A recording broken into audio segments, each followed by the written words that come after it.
تواجه إدارة نادي برشلونة تحدياً كبيراً يعكس الصعوبات المالية المتزايدة التي يعاني منها النادي، والمتمثل في عدم قدرتها على تسجيل اللاعب الإسباني داني أولمو بشكل دائم، وهو أحد أبرز التعاقدات التي أبرمها النادي في صيف 2024.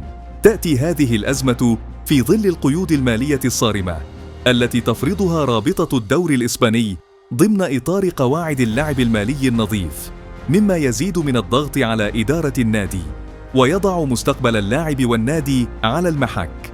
تعاقد برشلونة مع أولمو من نادي لايبزيغ الألماني مقابل 60 مليون يورو بعقد يمتد حتى عام 2030.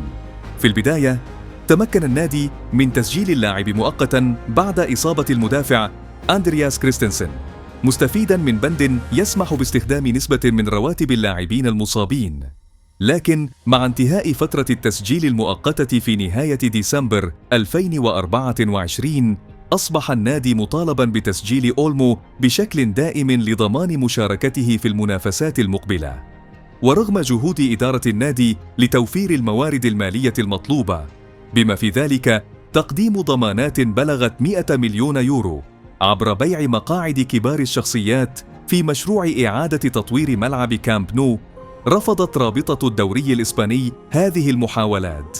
اعتبرت الرابطة أن الضمانات لا تتماشى مع شروط الرقابة الاقتصادية، وهو ما وضع النادي في موقف صعب، كما أن المحاولات القانونية للطعن في قرار الرابطة باءت بالفشل، مما زاد من تعقيد الأزمة. في حال عدم تسجيل اللاعب سيواجه برشلونة خسائر مالية كبيرة تصل إلى 263 مليون يورو، تتضمن رواتب اللاعب حتى نهاية عقده، والمبلغ المتبقي لنادي لايبزيغ.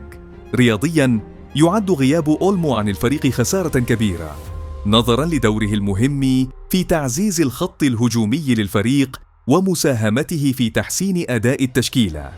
أمام النادي خيارات محدودة، من بينها إعادة التفاوض مع رابطة الدوري الإسباني، أو إعارة اللاعب حتى نهاية الموسم لتخفيف الأعباء المالية، أو فسخ العقد بالتراضي مع اللاعب، وهو خيار يحمل مخاطر مالية ورياضية كبيرة.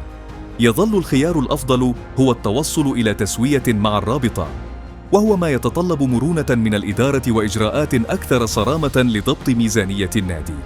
تعتبر أزمة تسجيل داني أولمو انعكاساً مباشراً للتحديات التي يواجهها برشلونة في التوفيق بين طموحاته الرياضية والتزاماته المالية. هذه القضية تشكل اختباراً حقيقياً لإدارة النادي، التي تجد نفسها مطالبة باتخاذ قرارات جريئة لضمان استقرار الفريق وتجنب المزيد من الأزمات في المستقبل.